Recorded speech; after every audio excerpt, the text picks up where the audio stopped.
to provide a context for the conversation, the interview of Advocate Pansy Tlakula, a former chairperson of the African Commission, by Donna Smith, one of the co-directors of the Coalition of African Lesbians, CAL.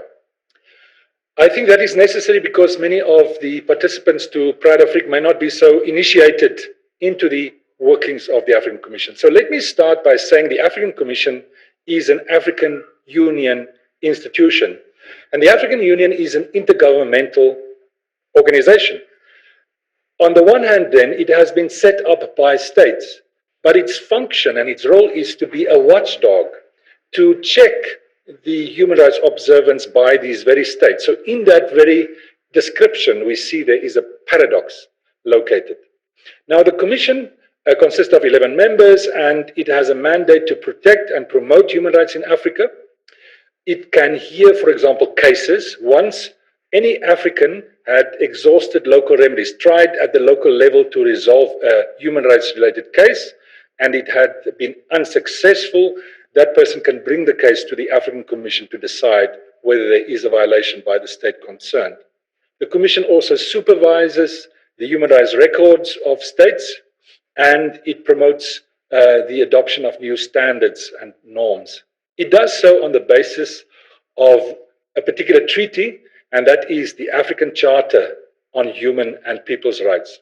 To date, all but one of the African Union member states had ratified, had accepted as binding this treaty. The exception is Morocco. So in working towards the realization of its mandate, the Commission, which is consisting only of 11 members, rely and work with civil society, NGOs and other civil society organizations. And in this framework, the Commission has decided to award or accept NGOs as observers. So it gives observer status to NGOs that apply. And these NGOs then have a closer relationship with the Commission. It can, for example, enter points on the agenda of the Commission, and it certainly may attend the sessions of the Commission and speak publicly at those sessions. The criteria for being awarded observer status are not very onerous.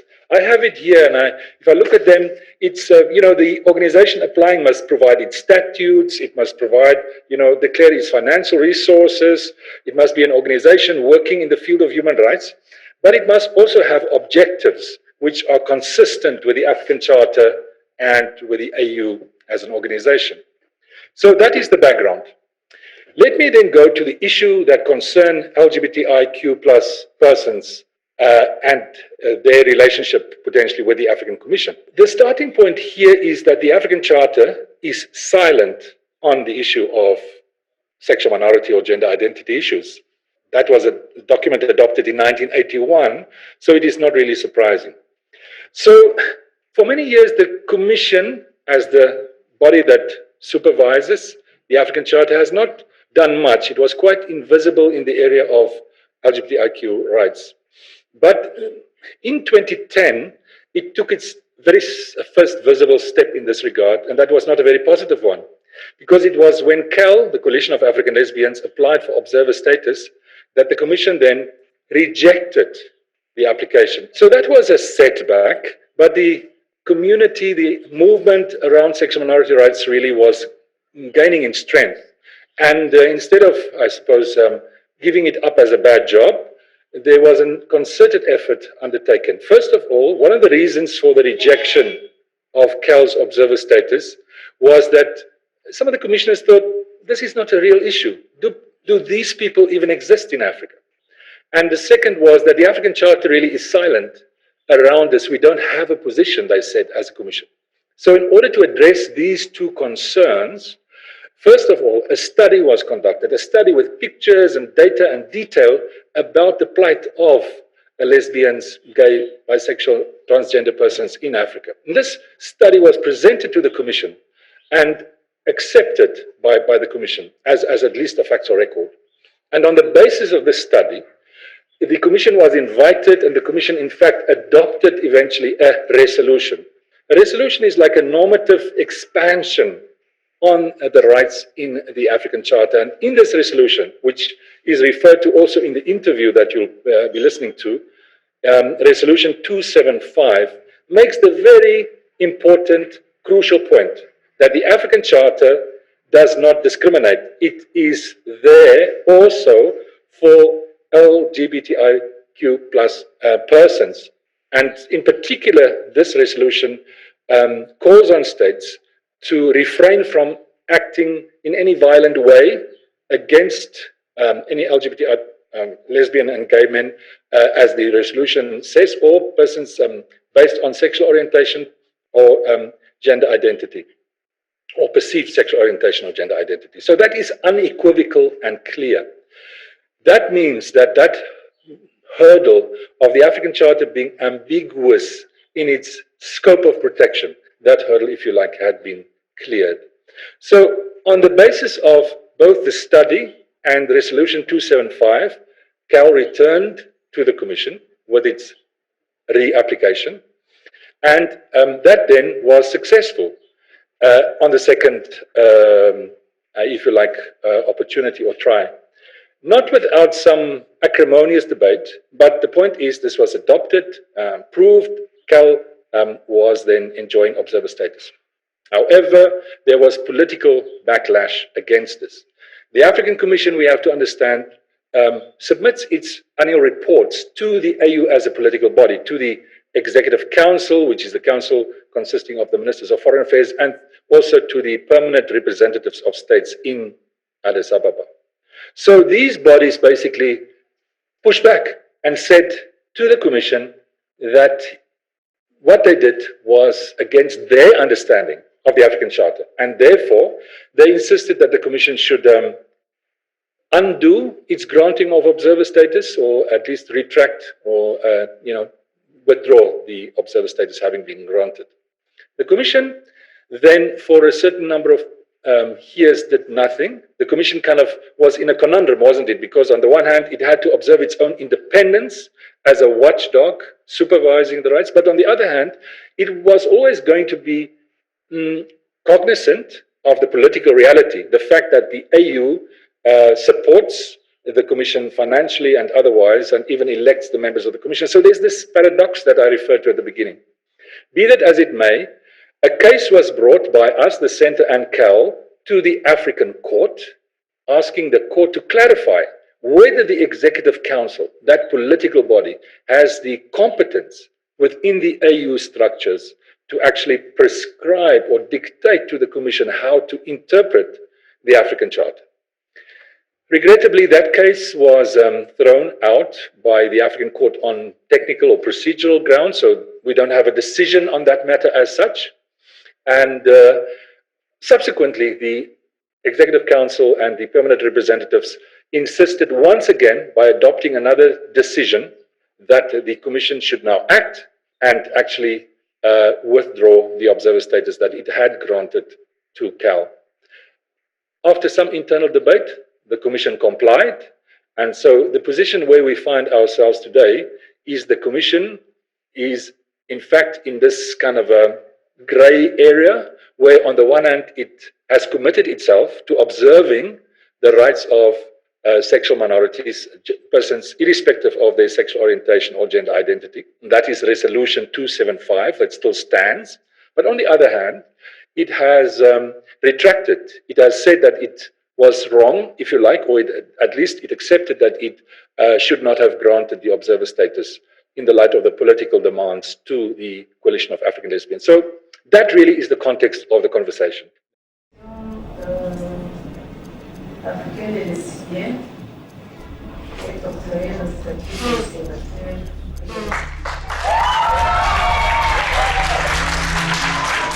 We do.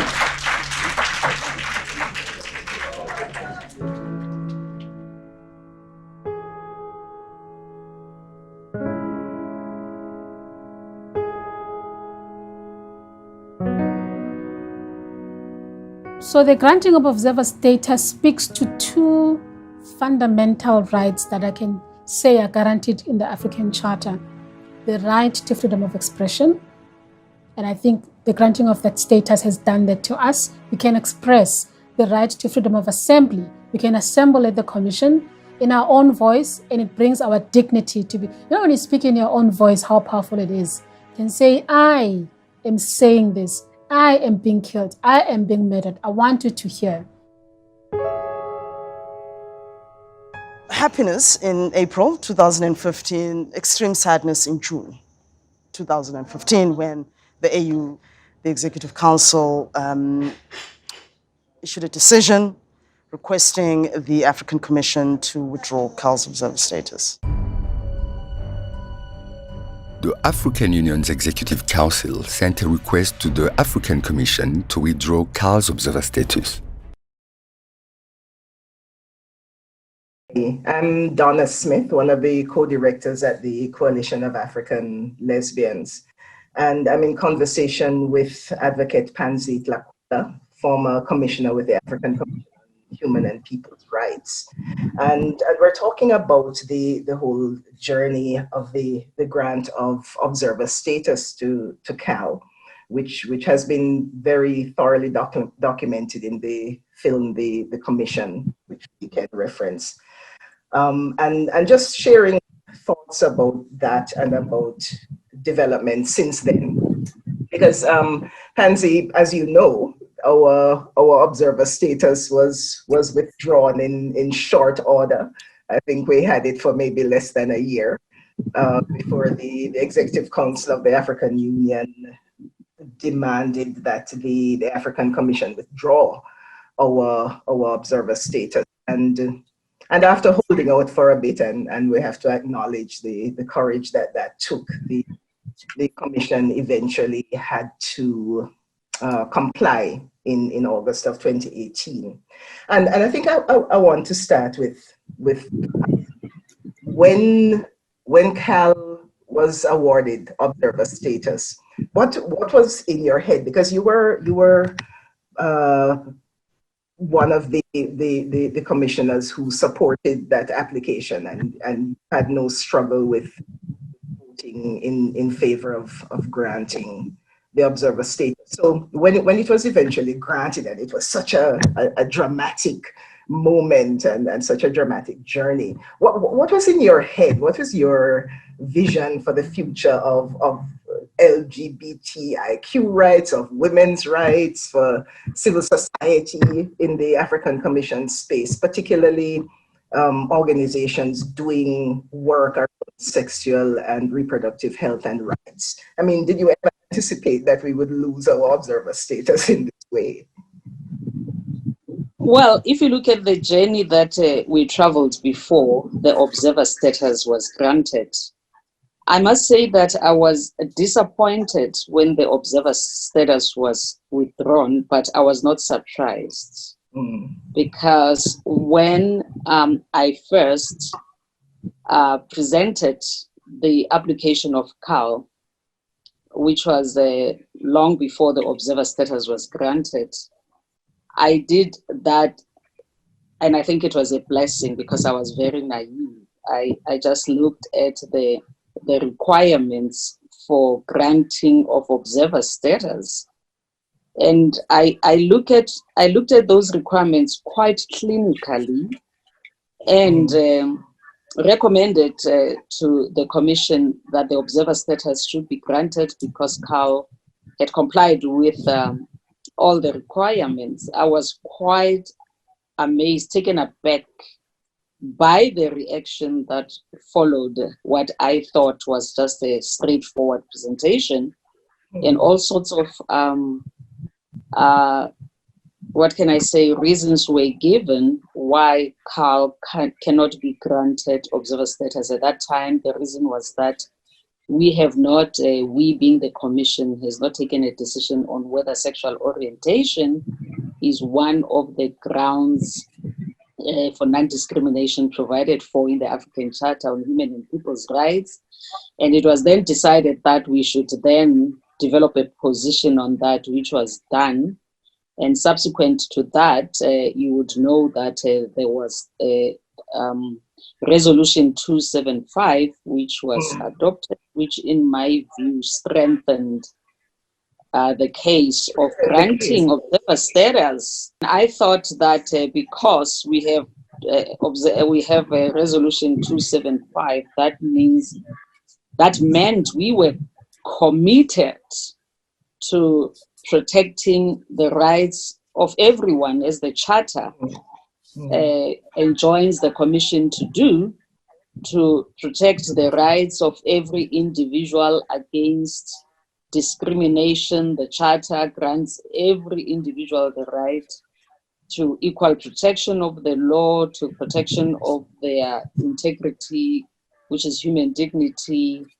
So I thought that, we would be trailblazers, so to speak, on the African continent and take leadership on this issue and start engaging state parties to the charter on the importance of the enjoyment of all the rights in the charter by everyone on the continent. That was my vision. All people. Yeah. All people. And we thought that at the back of the observer status and also the resolution, we would then, use that to constructively engage with governments governments which were averse to the protection of the rights of people on the basis of their imputed or real sexual orientation or gender identity. So I imagine you also are familiar with some hostility. Do you want to tell us about how you have experienced hostility in that space, you and perhaps other commissioners? How did that manifest? How did you deal with it? I must say that I didn't experience any direct hostility, not at all. Not from my colleagues, none of them except one who asked me if I was lesbian. When I submitted, or I moved the application of CAL for the first time, among state parties, there was just one state party who took the floor in the commission to say that they would want to report me, or they were going to report me to the African Union for pushing values that are not African. And given what is happening now, and given the new rules of procedure of the Commission for eligibility for observer status, what opportunities and challenges do you see? So let's talk about the future now. What opportunities and challenges do you see for civil society organizations applying for observer status after the focal point on reprisals has raised concerns about granting observer status to coalitions? And I mean, how ironic is that it's the focal point on reprisals that's raising this question, and the very act of raising the question could be seen as in itself an act of reprisal, What are your thoughts on the opportunities and challenges for civil society? I think we always have to be strategic about what we do as civil society. I don't think all is lost. I don't think the fact that the observer status of CAL has been withdrawn means that the issues of non-discrimination of the LGBTQI community on the basis of sexual orientation, I don't think those issues are lost. For me, looking forward, I would advise that even if CAL does not have observer status, there are other organizations that work with CAL, that work on issues of LGBTQI, who have to continue to raise those issues in their statements, in the public sessions of the Commission, using Resolution 275. And civil society organizations should also continue to submit. I don't like the word shadow reports because it's like dark, these reports that are happening in the dark. Let's call them alternative reports. I think civil society organizations should ensure that whenever a state party submits its report to the commission and its report is being examined, civil society should submit alternative reports and raise sharply the human rights violations perpetrated against the LGBTQI. Yeah. Say sometimes we just say the alphabet. In the country that is being examined. But lastly, I think which needs some doing is that civil society should look for a case of violation against one member, a group of the community, exhaust the internal remedies domestically. And once they've done that, take the case to the African Court on Human and People's Rights. I think we all have to look for a case of discrimination on the basis of sexual orientation and take it to the African Court. Then we will know what we are dealing with, to the African Commission, because the Commission will have to then examine that case of discrimination and see and make a pronouncement whether indeed the rights in the Charter have been violated or not. So I would advise civil society not to just sit and wallow in their misery to say all is lost. I think that granting of observer status is just but one aspect of how a civil society organization can participate in the proceedings of the commission. But CAL is not the only civil society organization that promotes and protects the rights of LGBTQI people. Other organizations are doing that. So I think CAL must go out and continue to work with those organizations. But for me, I think the critical thing is to look for a case, a complaint that can be lodged to the African Commission on Human and People's Rights.